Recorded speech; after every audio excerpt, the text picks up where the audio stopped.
Hi everyone, this is William from the Headphone Experience. I'm here tonight with my first impressions of the topping A90 Discrete Headphone amp. This was loaned to me for review by APOS Audio, and I will include a link to APOS in the notes below the video. This currently sells at $599 US. It is a solid state headphone amp that can also be used as a preamp.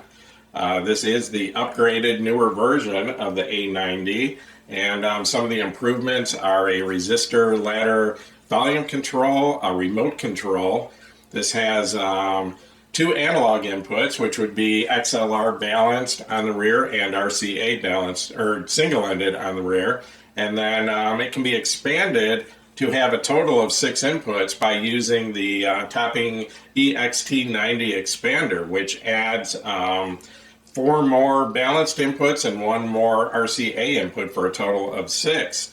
The outputs are a 4-pin balanced XLR headphone output on the front, 4.4 millimeter balanced, and 6.3 single-ended.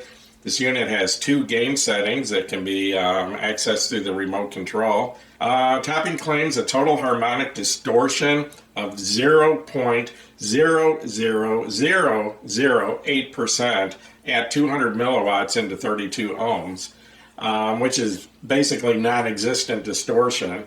A signal-to-noise ratio of 138 decibels in balance mode, and a dynamic range of 138 decibels in balanced mode. They also claim a power output of 670 milliwatts, that's 6.7 watts per channel, into 32 ohms at 0.1% distortion.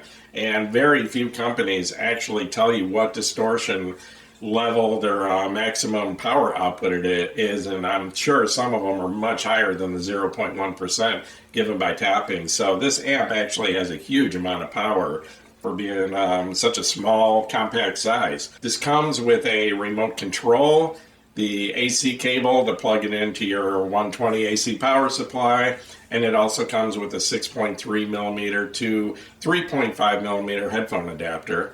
I'll roll in a little closer here and show you the unit, and did want to mention it's about 8.5 inches wide, it's 6.5 inches deep front to back, and about 1.5 inches tall, and it weighs in at just under 3 pounds.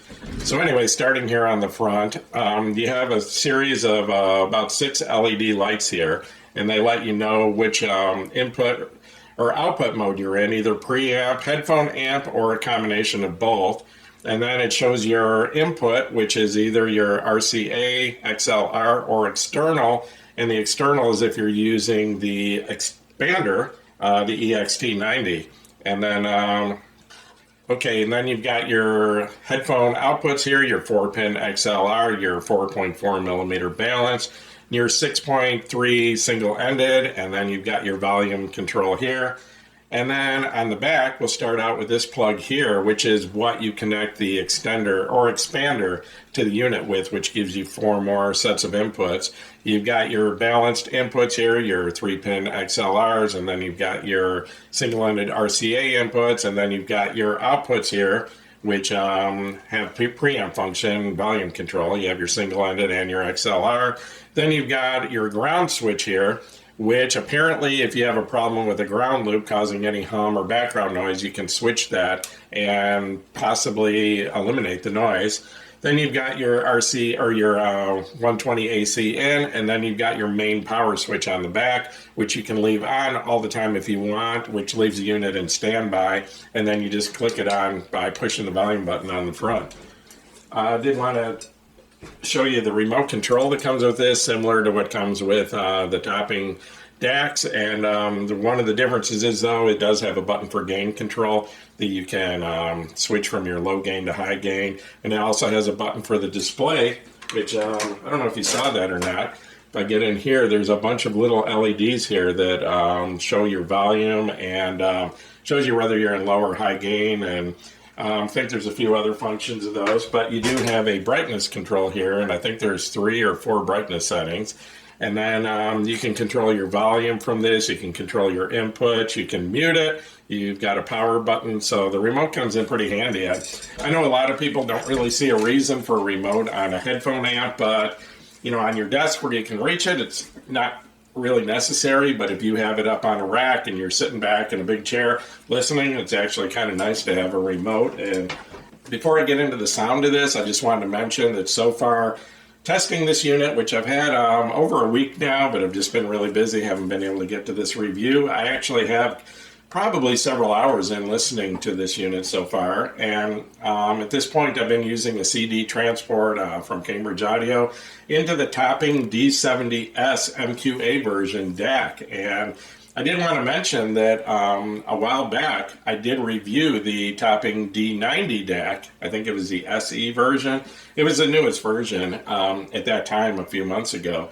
And I actually preferred the D70. I compared them directly, and to me the D90 had sort of a dry, sort of analytical sound. It was extremely detailed, extremely clean, but just a little bit boring, I thought. And I actually preferred the D70S, which had a warmer, richer, a more pleasant sound, I thought. So I actually sent the D90 back, and I'm using the D70 with this DAC right now. And it's actually with this amp, it's actually a little larger, a little bit wider, but actually I have them in the picture here stacked. I forgot about that.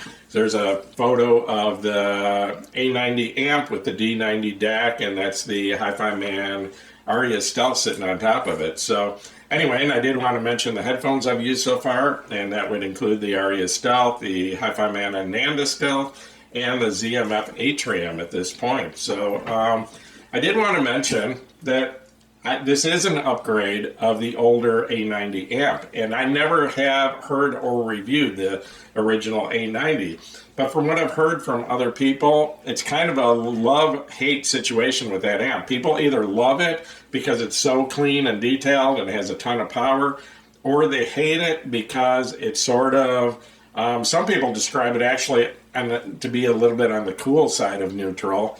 I've heard a lot of comments about it, people just saying it's kind of dry, kind of boring, kind of lifeless. And so I don't know. I actually prefer amps that are a little bit warmer. So anyway, I've heard that this version, the discrete version, is actually a little bit on the warmer side than the original. I can't tell you that for sure because I never heard the first one and I don't have the two to compare. But leaving it at that point, my first sound impressions of this amp are that, number one, it's extremely clean and detailed, and that's what I was expecting from specifications that, are beyond anything I've ever seen on any other amp. Distortion levels, signal to noise ratios are all measured, outstanding on this. So that's exactly what I expect, extremely clean and detailed.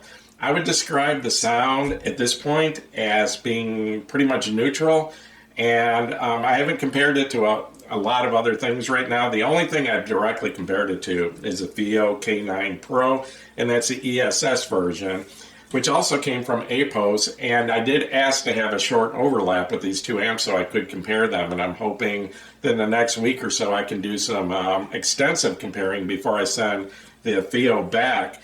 But anyway, just from some brief comparisons, I would say that even with the D70 DAC, which is a pretty warm DAC, it's still a little bit cooler than and a little bit drier than the FIO. The FIO's got a pretty warm, pretty rich sound to it, and like I said, the detail and the resolution is incredible on this, but it's just, even with the topping D70 DAC, it's just a little bit on the cool side. So what I want to do is try it with a few other DACs and see if it turns out, is the DAC warming it up, or is this a neutral amp, or is it possibly on the cool side of neutral like the original A90. But anyway, the amp definitely has a large sound stage. It has excellent separation between the instruments, and it seems to have unlimited power. I haven't tried it yet with some of my harder to drive headphones like the Hi-Fi Man HE560 or the HE400 SE, but I will before I do my full review. And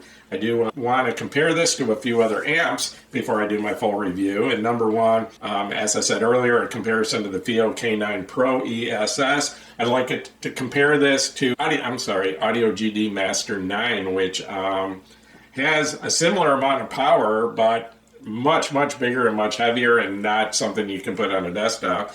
I also want to compare this to the Burson Conductor 3 reference, which once again, This has a power rating up in a similar range of the Burson at a much smaller size. And then finally, I want to compare this amp to the Hi-Fi Man EF400, see how it compares to that in sound.